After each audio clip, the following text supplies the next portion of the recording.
Some said entrepreneurs are born, others said entrepreneurs are trained. Now, whether it is nature or nurtured, if your child's destiny is becoming an entrepreneur, how do you train up your child in the way he or she should go? Let's find out.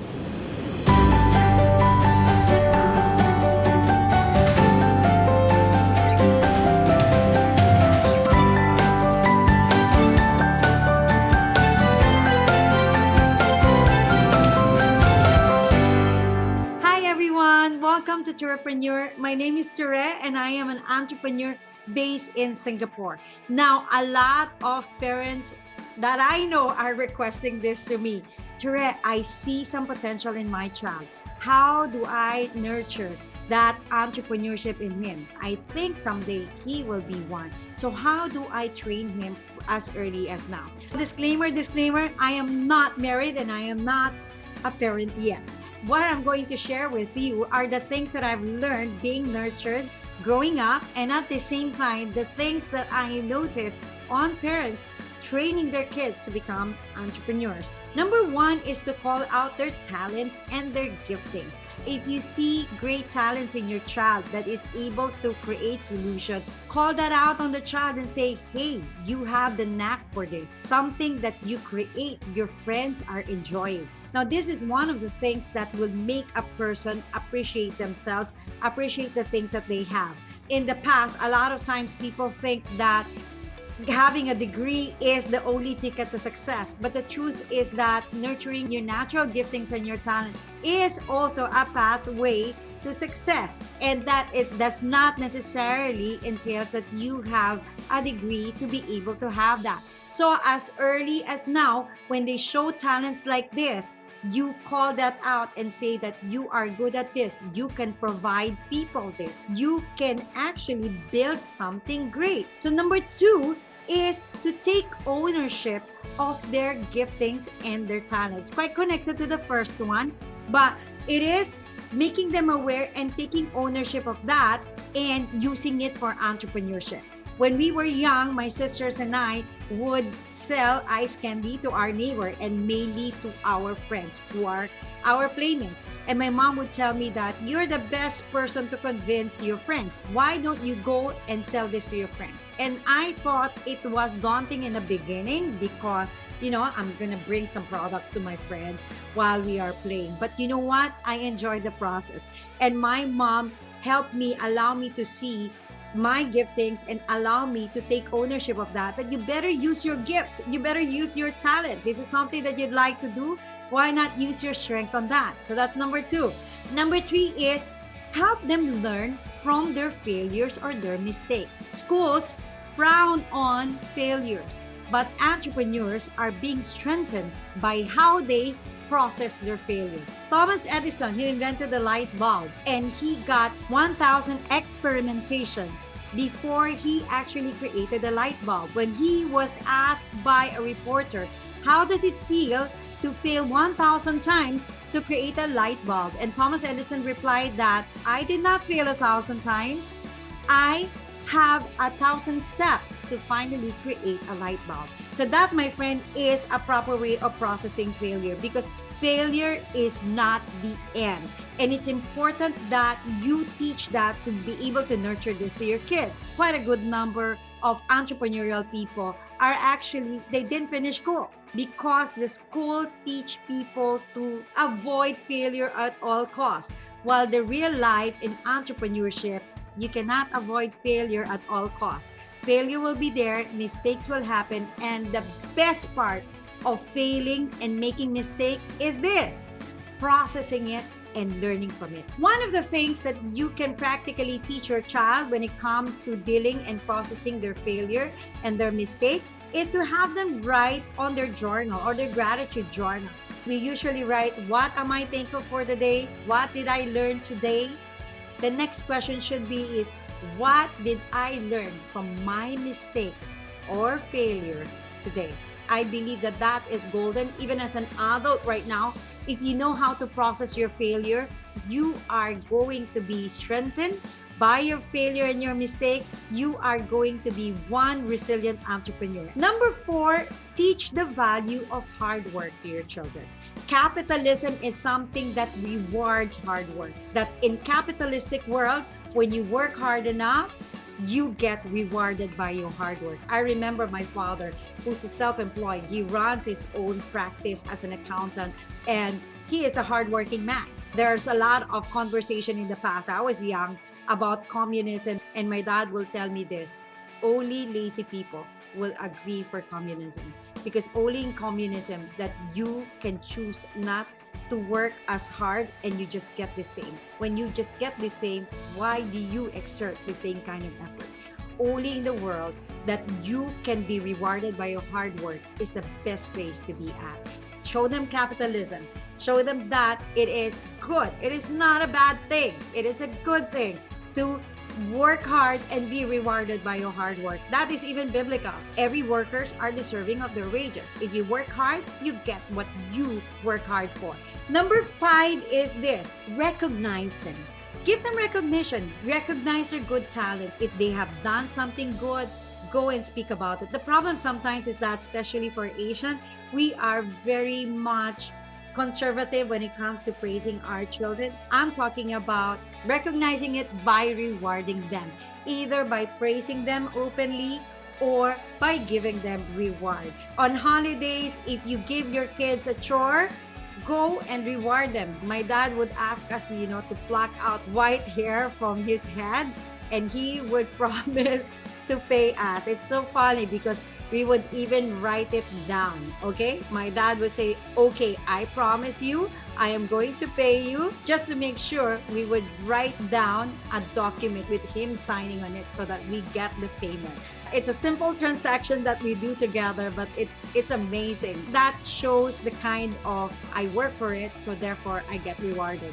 And nothing is absolutely wrong with that. Number 6 is to teach them sales. Sales is the very core of business. It is the heartbeat of business. If they didn't learn how to sell, it'll be hard for them to be very much entrepreneurial. When we were kids, we would buy something on wholesale, like a candy or chocolate, and we'll sell it to our friends. And the profit of it, as a portion of our profit, some of it, we can save the money, we can spend the money, or we can eat from our sales. So my mom would help us count and ask us, once you sell the whole bag, how many of this chocolate are actually your profit? So I'd say, Ma, I have 4 chocolates. You know what? Out of these 4, you can choose to eat one and enjoy that chocolate as a reward for your hard work, and you save the 3. Once a child realizes that, actually, can I keep 4? Yes, sure, keep 4. Because if you keep all 4 and decided not to eat from any of your sales, you will wind up having more saving, and you can buy the toy that you want, or you can buy the things that you like. That gives the child something to look forward to. Or in fact, encourage them to have a project and say, hey, what would you like to get out of your profit? How much would you like to save? If your child is already knowledgeable with money. When I was young, I was so much into direct selling because that's all we know. Nowadays, it's online. Your child will know how to sell their items at carousel, taking care of their shoes because it's still of good value. And that shoes that they have enjoyed, they can actually sell it off for some cash or some profit. Why not? Number 7 is to teach them to identify the needs around them. A child will not be able to verbalize it. You gotta ask them, what do you think are the in thing right now? What do you think are the needs right now? My mom will teach us something on summertime. My mom will say, what do you think is the in thing? What do you think your friends are into? And we'll start saying, oh, okay, our friends are into cold and sweet stuff because it's summertime. So I think ice candy is the way. What flavor do you think will be an in thing for your friend? Oh, our friends would like to have this ice chocolate. So we'll buy flavors for that chocolate and we create that ice candy. Once person will understand that there's a need around them and they can provide that trains them to become more entrepreneurial. Number 8 is to tell stories about successful entrepreneurs. I remember we do have neighbors who owns like huge wholesale stores. And my dad will say, you know why there's a lot of people that are working for them? Because they are actually good with money. They save their money so that they can create this business, so that they can provide jobs for others. And look at them now. They are able to provide jobs for their sellers. They're able to provide jobs for their truck drivers. They're able to even buy properties and rent out properties to those people who need properties. Those are great things. I tell them successful stories like that, or even famous entrepreneurs that have worked so hard from rags to riches. Up until now, I love reading and watching biographies of successful people, from Andrew Carnegie to Jack Ma or Walmart family. All these people who founded an organization and create jobs, create success, and create multiple businesses and solution for other people. Number 9 is to teach them proper values, because it's not just all about becoming successful as an entrepreneur, developing the skills in sales, understanding the need in the market. If the person do not have a proper value, that success will just destroy them. When you run a business, don't cheat. Don't cheat your employee. Don't cheat your clients. Don't lie. If you don't know the answer, tell them that you'll get back to them. If you do not know it, say you don't know it. Respect people. People who respect people, whether they are rich or poor, are the winners of the business. Growing up, I've seen that example, and to my parents, of course, they're very strict to not lie and to not cheat. That's very important. And most importantly, respect other people, regardless of the kind of business that they bring to you, whether they give you big businesses or small businesses, respect them, give the respect that they need. Number 10 is to teach the value of money, because entrepreneurship results into profit. And if you are a good entrepreneur and you're a well-trained entrepreneur, you will have great profit. And in profiting it, it's good that you train them in money management. Now, I've learned something that I discovered how the Jewish people actually train their kids about money. So the Jewish parents will teach their kids while they're young. And when they get money, like for example, Filipinos will get money on Christmas Day. That is the time that they get their aguinaldo or ang pao in Chinese. The Chinese kids will get ang pao during Chinese New Year. It's important to teach them the value of money earlier on that. When they start doing business, teach them the value of money as well. Here's a very simple jar concept that Jewish people do and teach their kids. Number 1 is this. When they make money, say for example, the profit is $10. 10% of that, it goes to the partnership with God, because they believe that it is God who gives you the ability to be successful. So if God gave you the ability to be successful, partner with God. And the partnership is only what? 10-90. 10% goes to God, 90% goes to you. Now, 20%, you need an emergency fund for yourself. 20% goes to savings. Save that money for rainy days, because you do not know what you will need later. What your business will need later, you don't know. So 20% is a liquid money that should be placed in a savings. Now, your money has to grow. Even though you're profiting from your business, you grow that profit too. So 30% goes to investing.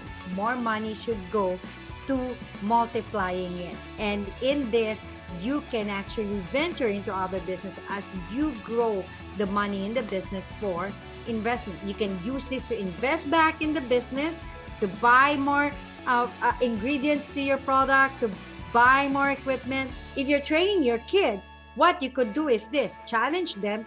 Once this jar is full, I will double the money. So this makes the kid understand that if they put the money in the investment, the money is meant to double. The money is meant to grow money. The last percentile, which is 40%, is used for spending. This is where you spend the money, you enjoy, you buy what you like, you use it, to also buy your toys or to buy your favorite candies. So this is one of the ways that you can actually start training your child to managing money. I don't think this is rocket science. It's very simple, and you can start with a jar. An entrepreneur who knows how to handle money will be sustainable. It's not just about creating money and creating an income, but it is about being able to grow the money, because profits are better than income. When you make money from your business, it's an active income. But when your money, profit money, that is a passive income. It's very good for a child to learn that, so that when they grow up and start to become an entrepreneur, starting to run a business, if that is their destiny, they will know how to handle money, and they will not get too confused about handling it. Those who can be entrusted with little can be entrusted with much. With the little that they make, set them up to manage their money well. So it's all about that as well. So there you have it, ladies and gentlemen. I hope that gives you a good dose of tips that you can use to train your child in the way that they should go. Now, this is not just for children, actually. If you find that this topic is also useful for you in you running the business, go ahead and use it. And if you have a child that you see a potential in creating business, start doing these 10 steps to them. What are the training that you will need? Share in the comments below. And if there's any other topic that you would like me to cover, put it down in the comment below. If you like this video, click on the like button. If you know of anyone who can benefit from this video, share this video. And if you have not subscribed yet, click on the subscribe button and the bell button so that you can be notified on the next videos that are coming. And this episode is dedicated to my mom, who's celebrating her birthday today. Happy birthday, Mama. Thank you so much for training and teaching me and my sisters to be ready for the world. Thank you that the skills and many things that you have taught us have gained some profit and value in our lives. And more, I wish you long life, even though I can't see you during this time of pandemic. I hope that you will continue to have great health and that you will continue to enjoy life. Happy birthday, Salvacion Groyan. I love you. Again, this is Ture. I'm cheering you on. Thank you for stopping by. I'll see you again. Bye.